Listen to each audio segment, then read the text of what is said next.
Hey, I'd like to welcome you to another episode of Mission Matters.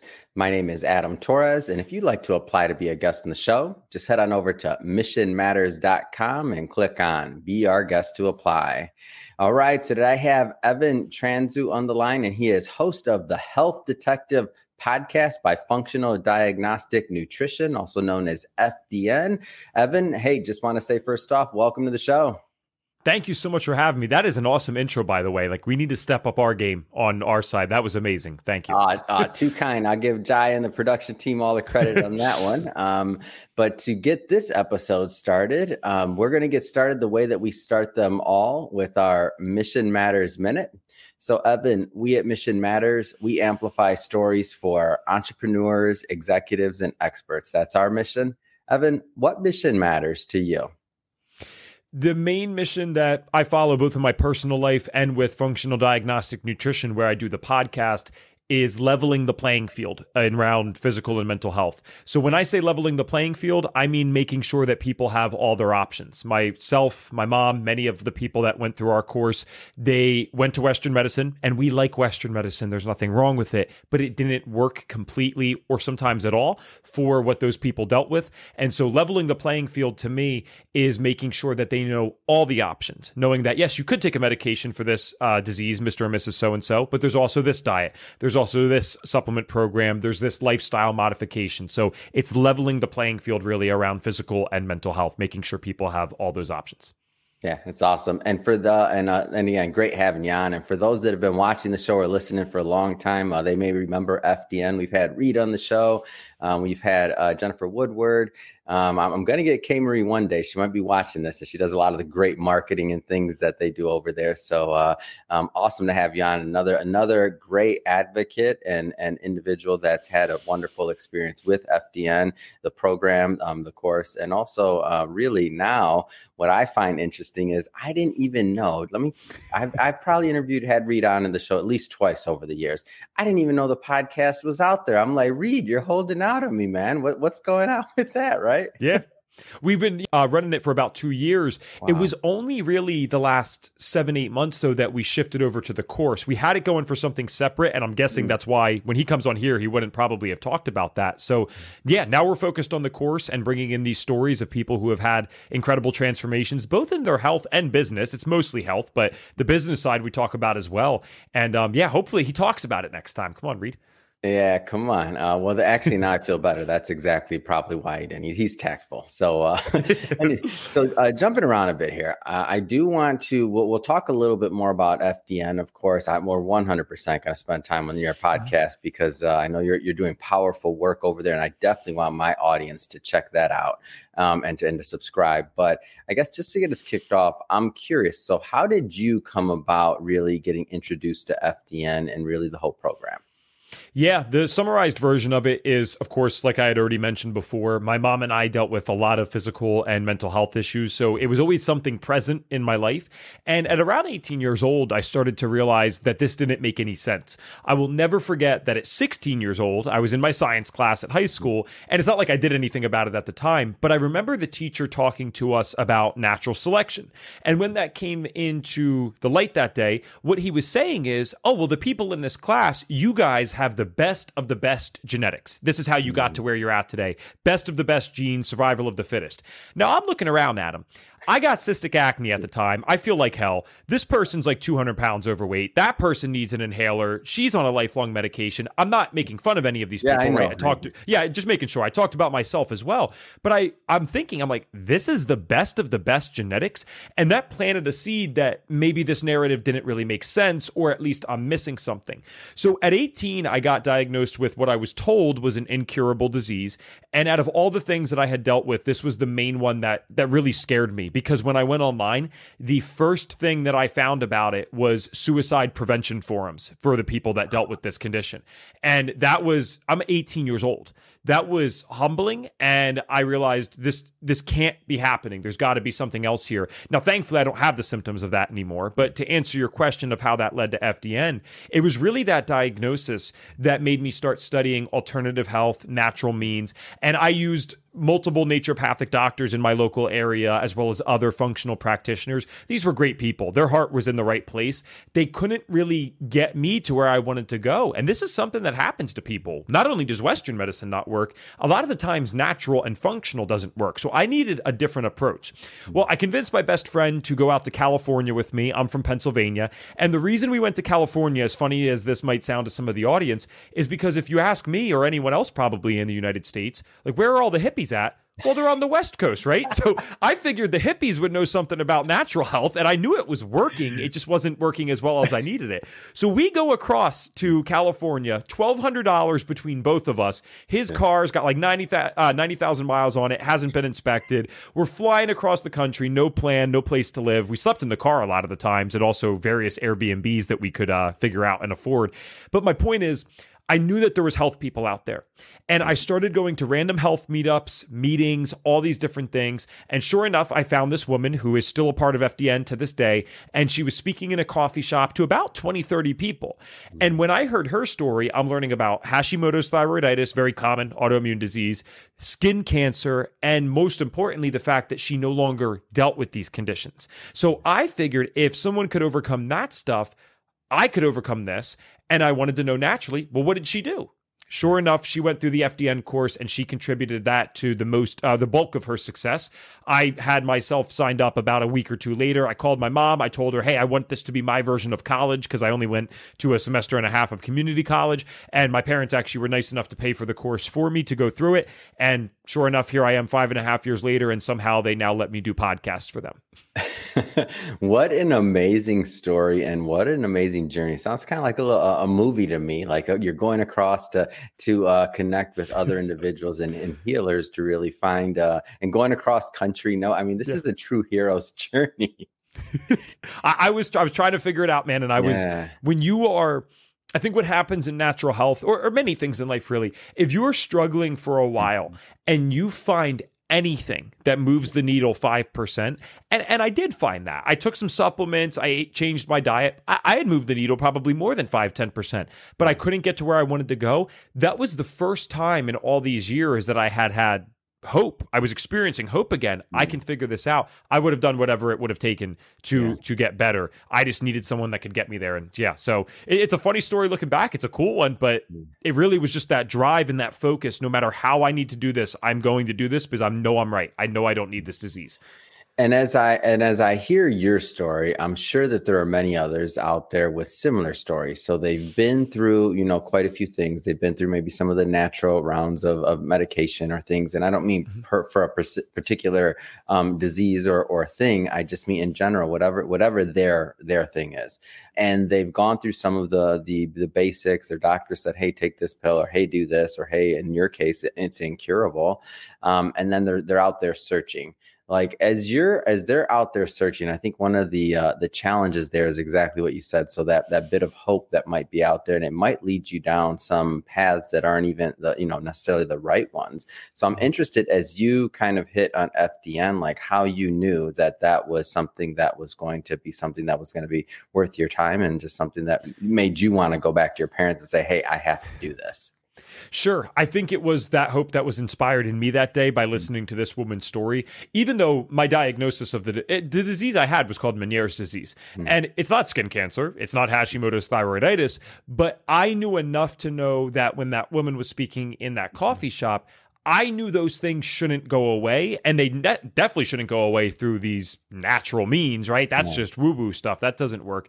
I didn't care what she was selling. I wanted to know what she did because I believed her. She looked vibrant. She had energy. She looked good. I was like, all right, this is a healthy person, man. You can't really fake that. And so it was... She could have told me she did anything. She could have told me I went to college for this specific degree. I did this course. I tried this diet. I would have done anything that she said because there was something practically that connected there just from her telling her story, but also intuitively. I knew about 4 or 5 minutes into listening to that presentation, I'm like, damn, this is why I came to California. I am 100% positive of that. So I actually didn't know much about the course. I think I only got on one other call with her. We met up for lunch too. I mean, she was talking to me about lab testing, objective data. I'm like, yeah. Okay, where do I sign up? Right? I just want to know what I need to do. So take me through. Okay, so now you found FDN, right? Like take me through, and I don't want to. Maybe the process or the course or things could be a little bit different now than they were then. But in general, like take me through what it looked like. What were the next steps after that? And the reason I asked this too is because I know there'll be some people that watch this that are like, okay, like they may be in a similar situation and they're thinking, okay, but like how does all this work, right?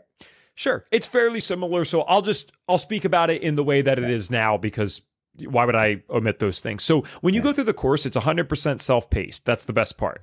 You can start this January 1st. You could start it July 7th. We are always ready for you at any time. But what's interesting about this is that doesn't mean that you're alone and left in the dust, because there's plenty of self-paced courses out there that you can do. But because they allow you to start at any time, of course, there's not external support because they wouldn't be able to guarantee that. Yeah. Thankfully, we have a large enough community at this time that we are able to do that. Mm-hmm. When someone joins the course, from day one, they have access to our trainee-only Facebook group. So it's not just a bunch of trainees running around, confusing each other. We also have the staff. We have myself and Reed Davis, the founder of FDN, in there. But there are no graduates that aren't staff. We don't want that. We have a separate group for it. It's just for people that are on your journey with you as you're experiencing the course. So you have group mentorship from day one. There are 2 live calls in there every single week, one with an FDN mentor and one with Reed Davis himself. So, I mean, think about this. This guy is almost 70 years old. He's been doing this for decades. He could have retired a while ago, and he still hops in live with the trainees just to help them out and make sure they're guided properly. We have plenty of staff to do this. So it's pretty cool. It's amazing to me that he cares that much to actually do this. But you will get that group support. You could ask a question on a Sunday afternoon. You could ask Tuesday morning. It doesn't matter. We're always there to help you, and we'll answer promptly, or quickly, I guess is a better word. And so you have those live calls as well. Then as you're going through the course, there is going to be a good chunk of time where, with the exception of the mentorship in the group setting, you are going to be doing this by yourself. You're going to go through the modules. There's quizzes after every single one, and you can take those unlimited amounts of times. That's not really where we're testing you for graduating. So that's more for making sure you know the information and truly understand it. If you graduate on the average time frame that most people do, which right now, Reed told me this the other day, it's 8.3 months. So it's very specific, but it's 8.3 months is how fast people graduate. About 6 months of that would be dedicated to self-study with the addition of the group mentorship. Then those last 2 months are going to be one-on-one mentorship and your practicals. So remember, you would have went through a bunch of quizzes. You went through like over 100 hours of course content. Yeah. There is not a lot of fluff in the world of FDN. Reed is similar to me. We're not particularly fond of formalities. I mean, you hear about his background for like an hour and then you're learning about biochemistry. So you kind of just jump right into it and really get to learn the fun stuff that you came to learn. And you'll get about 99, 100 hours of that, if not more at this point. When you're doing the practicals, you will get that one-on-one support. You also, coolest part about FDN, in my opinion, is that you get lab tests included in the course of your tuition. You are running those tests on yourself in the beginning, and then once you get to the time that you're working with your mentors, the first sessions that you do, there's about 3 or 4 of them, are called the R&R sessions. It's results and recommendations. During those R&R sessions, you will actually be learning from your mentor what your specific lab results mean. Wow. So you're having all these wonderful connections made where all the things that you learned are combining with the mentorship, except you're talking about yourself. And not only are you going to be able to get healthier because of this, because most people that go through FDN want to improve their health. That's pretty much par for the course. But now you're giving real life examples to the things that you've just been learning for the last 6 months, roughly. Then the practicals continue on and you're doing some more tricky things. You are going to get mock clients where they sent you the lab work beforehand and you're going to basically be treating your mentor as if they are a client. So now you're really getting the hands-on experience. And once we train you on that for the next couple of months, because practicals is pretty much all you're doing, the final things are going to be a very, very long written final, which is open book, but don't let that trick you. Reed's not letting you get away with that one. It takes a while. And then the verbal final, which is a about 90-minute thing. It's a little tougher than the other ones, but we're making sure that you are set to go. And if you pass that verbal final, you are good to graduate and you'll have access to the lab testing that we all get access to as FDNs, even if you're not a doctor, about 2 or 3 business days later. That's how it goes in summary. And the interesting thing about this is that to me, is that this is a real program. So for two different sides of this, for those that are looking to get better, to learn the things behind it and what makes FDN tick and how the lab test and all of that works, number one. Number two, you're going to you're also going to be able to get healthier as you're going through that program, because you essentially are, when you're working with your mentor, that the patient, right? Like you're the patient, yes, and you're doing actual lab tests on you.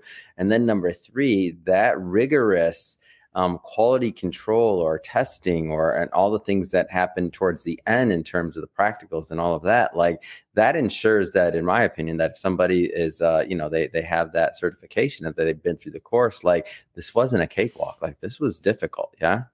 Yeah. And there's no such thing as something for nothing, not in this world yet, at least, right? The world hasn't gotten that crazy, but you're going to have to put in work. And just because FDN's an online certification, there's technically no prerequisites. Technically, we've designed it in a way that you can come in without a science background and learn the stuff. You are going to be challenged. And I always tell people, you want that. Do you really think that you're going to be able to go out and help people with their health or make a solid income if you weren't challenged to do so? All right, there's no such thing as something for nothing. So yes, it's tough, but we help you. Anyone can do this for sure with the work ethic. That's really what we're looking for. We can help with everything else. You need to come and show up with the work ethic. And people can make great money doing this, man. There are many, many, many FDNs that are doing six figures and well over that because of this program. Yeah, that's and let's go further into that, like how that piece of it works. I'm glad you brought that up. So then there is also the business opportunity side of things. So tell us more about that. So Reed is a businessman first and a health person second. And you want that, because I have been a part of some organizations and companies that, I mean, God bless them, the heart was in the right place, but they are good-hearted people first and business people second. And typically how that goes is the business is a nightmare for at least some period of time. When you have someone with the business experience first that then finds this passion for health, they know what they're doing. They know how to make money. They know how to charge clients appropriately in a fair and ethical way. That's what you want. So Reed genuinely believes that every single FDN practitioner, if they want to do this full time, that is, should absolutely be able to make six figures within the first year of graduating. And the more I've interviewed people, the more I believe that this is true, and it's more true than ever before, and I'll explain why. But the primary reason is simply that you have a usable system. This actually makes sense. It's predictable. I don't even know if you have health challenges, and I guarantee if you personally, Adam, went through the FDN program, like as a client, I'm going to find something that I can improve in your life, and you are going to be satisfied and happy once you go through that. Let alone someone who's coming with an autoimmune diagnosis for 10 years and Western medicine's never been able to help. We are going to be able to find more for them than they ever could have found anywhere else. And so they're happy to pay us. That's what's called ethical business, right? Because you take money from someone, you got paid fairly and well for your services, but you also provided them with something that was needed and useful. That's a good way to do business.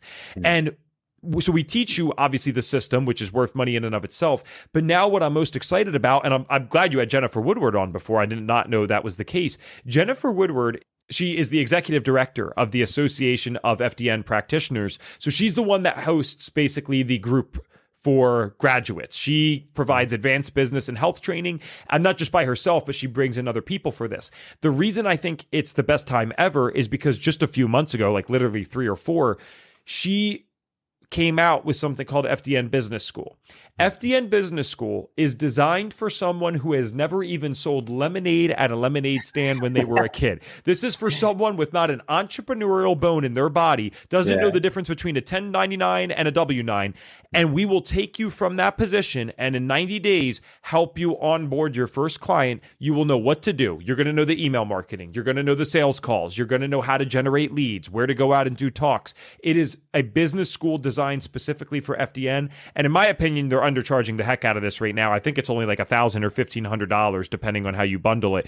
This is a phenomenal program. I actually went through it myself. She allowed me to do it just so I could review it.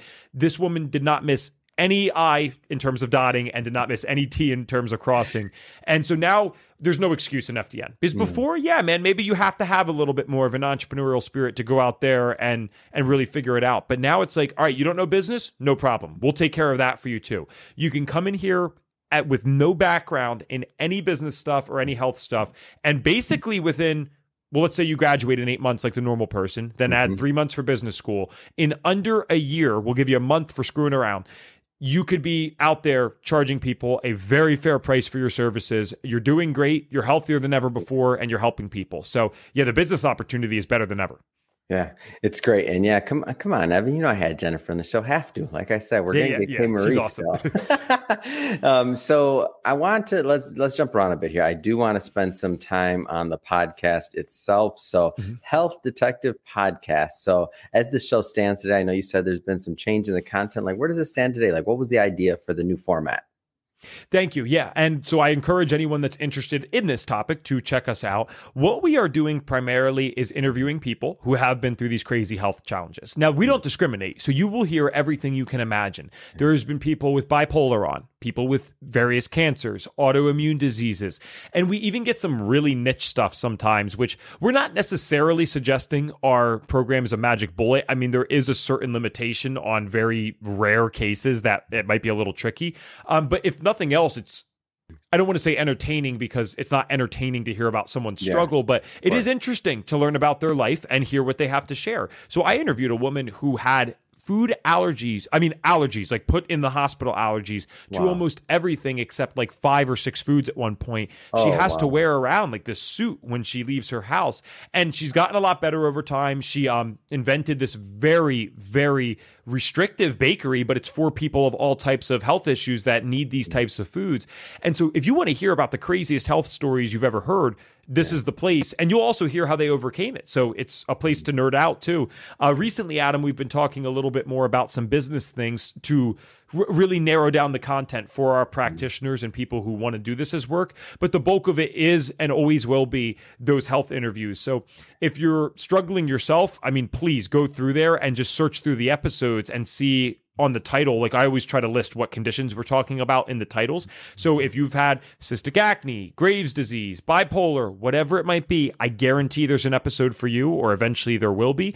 If you're just someone who wants to hear an inspiring story about someone who's overcome some of the craziest crap ever and now got to the other side, I think it can serve that purpose too. You might be healthy as a horse, but there's something very respectable about listening to another human being that went, I mean, this is true. This has happened. 30 years without having their diagnosis properly treated, finally overcoming it, and then still having enough of a positive mindset to go out and go help other people instead of just feeling sorry for themselves for having 3 decades of their life taken away. If that doesn't inspire you, I don't know what will. Yeah, that is very inspiring. And I'm curious, Evan. So one of the things that I'm always doing, one of my big missions is to get other people to tell their stories. So you're very courageously getting, many people with health issues and other things in the FDN community and otherwise on your show to tell their story, which I think is huge. I'm curious, as a content creator on the other side of the mic, what would you say to those that are out there that also want to launch their own shows, or they want to help other people tell their stories? Because I feel like a lot of people have that in their heart, but maybe they just haven't taken that step. Like, what has it meant to you? There's a quote that goes, the final stage of healing is using what happened to us to help other people. And for me personally, I'm a nerd, but in some ways, I'm the stereotypical male that didn't want to talk about emotions. I don't want to show you any weakness. I'm just going to close that off and repress it. So vulnerability at one point in my life was my biggest weakness. Lack of vulnerability, that is. But now a willingness to be vulnerable is my biggest asset. It gets me paid actually, and it helps other people. So it's kind of an amazing thing because, as you know, I do speaking in schools outside of this. And so I'm getting up there to kids, which is the second worst audience that you can have other than inmates, just so you guys know. They're waiting for you to lose. They're waiting for you to screw up. And I'm getting out there and pouring my heart out, but I've seen what that can do. I mean, it can literally save a life depending on the story that you're telling. So if you're the content creator, there's really 2 things. One, if you're sharing your own personal story, is just know there is someone out there, no matter how unrelatable you think you are. I promise you someone's listening. I have experienced this so many times. Someone is listening. But on the other end, if you're a content creator that maybe wants to interview other people and you're trying to get it out of them, the best advice I could ever give, because it's so funny. I have no other experience interviewing except out of podcasts. It's not like I went through school for this. And these guests will always say, wow, man, that was a great interview. Like, what do you know about this? And I don't necessarily, by the way, think I'm a great interviewer. Yeah. I'm not saying that about myself. I just know the secret. I am genuinely interested in the other human being that's sitting across from me on that Zoom call or Riverside or whatever platform we might be using that day. And I care about them enough when they're coming on that the fact that they had the guts to share some of the worst times of their life. That's how you be a good interviewer. That's how you be a good host. So that's my advice, no matter what route you're taking, whether it's a personal story or trying to get the story out of someone else, is know that someone's out there listening, or just be respectful enough and kind enough to be genuinely interested in the individual who's taken the time out of their day to help you. Yeah, and I try to. I love that you say that there's always somebody out there listening, because one of the things that I try to tell people is, like, don't get caught up in the numbers. You have 2 people listening, you got 5, you got 10, you got 100. I mean, be thankful and know that you're helping that person. That person's giving you a piece of their time, a piece of their life to tune in. So don't worry about the other side, and don't compare yourselves to other people. And, oh, Evan looks good and he knows how to do this and he's a professional, I can't do it like him. Or I don't want to wear a suit and tie like Adam. I don't want to wear a suit and tie either. That's not the point. That's the brand. But you don't have to be Evan. You don't have to be Adam. You don't have to be insert your favorite podcaster or brand's name there. You don't have to be any of them. Just be yourself. And to me, in my experience, is that, the right person that's supposed to hear your message and that is going to connect with your content, they will. Wow. And then what'll happen over time is it'll kind of surprise you, because there's this thing called having a catalog or a body of work that allows you to help more people. And it's my hope that, at least with our catalog here at Mission Matters, that over time, more and more people will benefit from those shows that we've recorded a long time ago, which has been the case now that, we're many years into this. But that was the original vision. But if you're sitting out there and you're watching this and you're thinking about, my story, I don't have anything to say, I do this or I do that, or it's not true. Like, you will be able to help people with your story. And the people that will benefit from the content you create are going to be your own audience. You're not going to be Evan's audience, not going to be Adam's audience, not going to be anybody else's audience. They'll be your audience that tune in because they want to hear you. I love that you said this. I got to add something to that, if I may. When I do the speaking in the schools, there is some forms of presentations. It's not often for me, but it happens, where I speak with a counselor. And what we do is we go in at night and we talk to parents and possibly sometimes students, but mostly parents that showed up. It is unfortunately not because people are being lazy. It's mostly because people are so damn busy in today's world. But unfortunately, often parents don't really show up to these things. And I hate to, because I'm not trying to call these people out because they might watch this or on my social media, but I've said this to their face too. And I stand by this, because you brought up the numbers thing, right? About like 5, 100 or whatever. That is ego. When we got to a parent talk to one night, and this happened with a few different counselors that I worked with, and 2 people showed up. It was like a couple, like a, mom and a dad. And they whispered to me before we got started, like, because we normally do 40, 45-minute presentations each. It's an hour and a half. And they said, all right, well, let's just cut it down a little bit tonight. We do 20, 30 minutes. Now, remember, I'm not saying this wouldn't even be relevant for any topic. Fine. But we're talking about mental health there, suicide prevention, drug overdoses, things like that. So I looked at this person. I said, I'm so sorry. I'm not trying to be rude, but we're talking about something pretty important, right? So they said, yes. I'm like, you agree that this could potentially change a life or save a life? Yeah.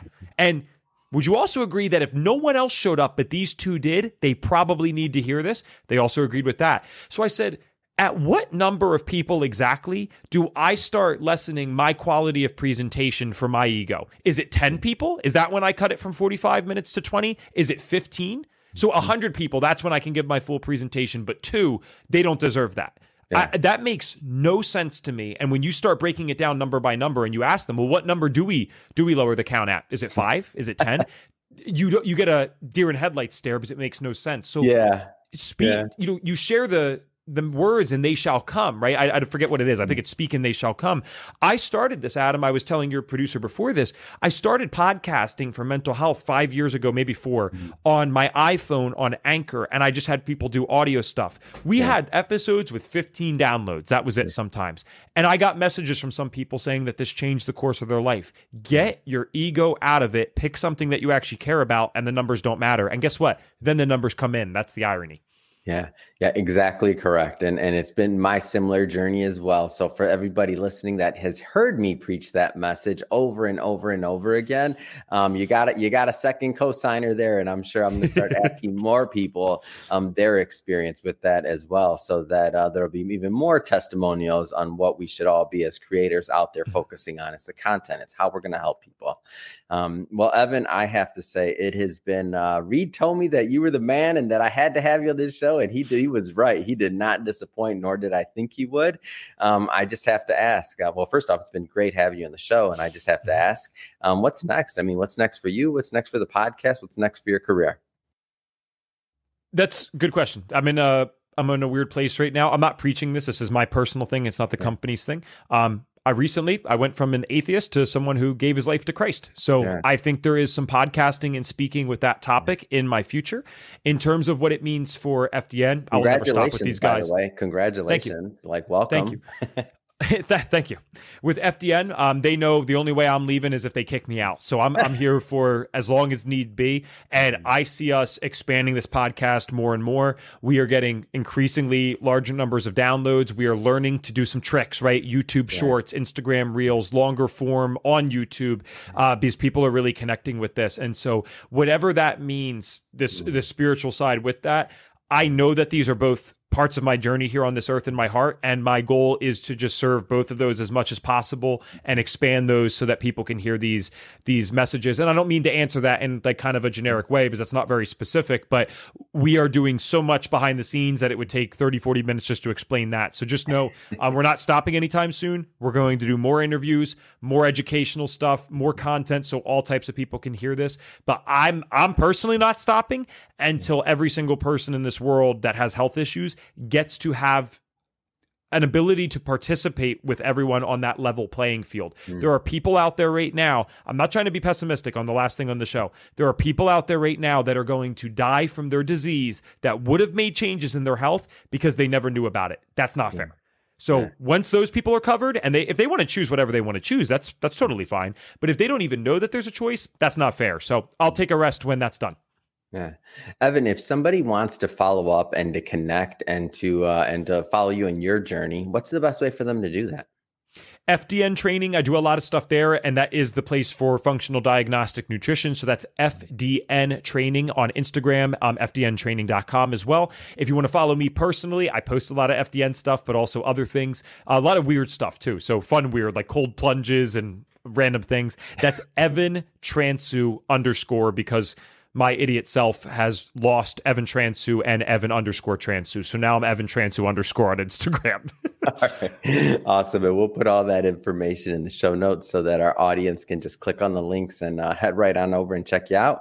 And speaking of the audience, if this is your first time engaging with the Mission Matters episode or tuning in, we're all about bringing on business owners, entrepreneurs, executives, and experts and having them share their mission, their vision, the reason behind their mission, and really what we can all learn from that so that we can all grow together. If that's the type of content that sounds interesting or fun or entertaining to you, hit that subscribe button, because we have many more mission-based individuals coming up on the line and we don't want you to miss a thing. And Evan, again, it has been awesome having you on the show. Wishing you much more continued success. Thank you again for coming on. Thank you so much, Adam.